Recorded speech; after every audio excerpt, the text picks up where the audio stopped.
frères et sœurs en Christ, que la paix de Dieu, qui surpasse toute intelligence, garde vos cœurs et vos pensées en ce matin. Que le Seigneur vous aide à mieux comprendre l'évangile du jour, afin qu'il soit pour vous la lumière tout au long de cette journée.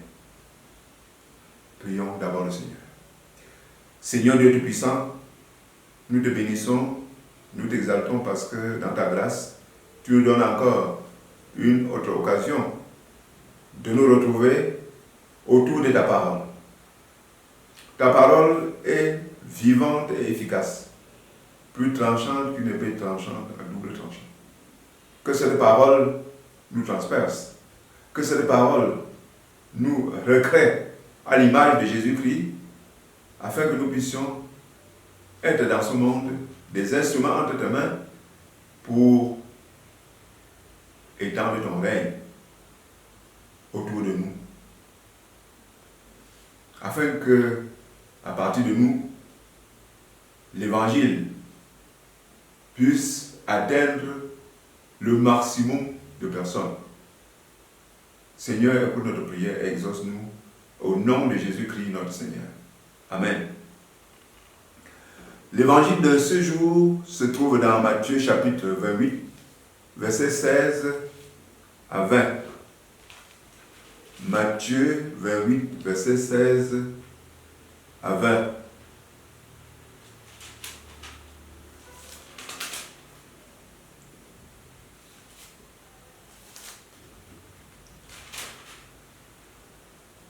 Là, il est écrit: les 11 disciples allèrent en Galilée sur la montagne que Jésus leur avait désignée. Quand ils le virent, ils se prosternèrent devant lui, mais quelques-uns eurent des doutes. Jésus s'étant approché, leur parla ainsi: tout pouvoir m'a été donné dans le ciel et sur la terre. Allez, faites de toutes les nations des disciples, les baptisant au nom du Père, du Fils et du Saint-Esprit, et enseignez-leur à observer tout ce que je vous ai prescrit. Et voici, je suis avec vous tous les jours jusqu'à la fin du monde.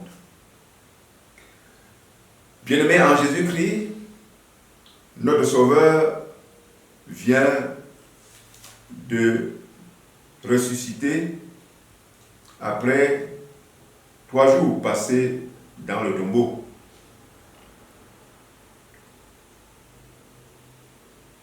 À sa résurrection, il invite donc ses disciples à la mission universelle. Cette mission universelle qui consiste à parler de lui dans le monde entier. La première chose que le Seigneur Jésus exige de ses disciples, c'est donc les envoyer en mission, les envoyer annoncer l'évangile. Le Seigneur Jésus est venu sur cette terre, il a souffert et il est mort pour sauver l'humanité. Lorsqu'il s'apprête à s'en aller, il a déjà une bonne poignée de personnes sauvées. Mais l'œuvre n'est pas terminée. Il faut que ses disciples continuent à annoncer l'évangile au monde entier. Les disciples l'ont bien compris. Ils ont annoncé l'évangile. Ils ont porté l'évangile partout. Et ils ont créé l'Église. L'Église universelle. Le jour de la descente du Saint-Esprit.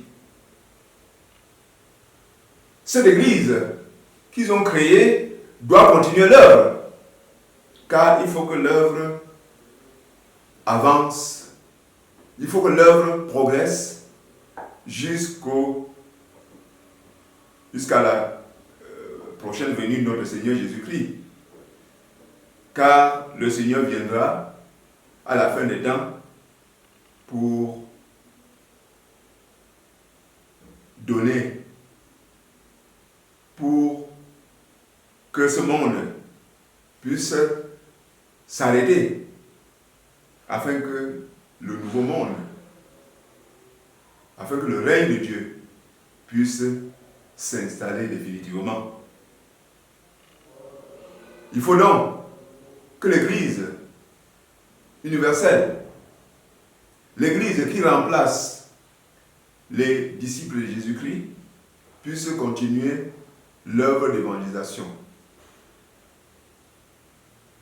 Il faut que chacun de nous, en tant que chrétien, puisse parler de Christ autour de lui, pour que personne ne se perde par ignorance.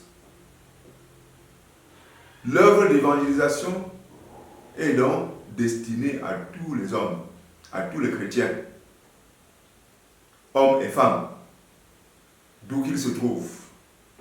Nous devons évangéliser, nous devons annoncer Christ au monde entier pour libérer le monde des ténèbres, pour montrer le chemin de la vérité aux hommes, pour montrer la lumière aux hommes, afin de délivrer ce monde qui est en perdition et préparer pour Christ un royaume éternel.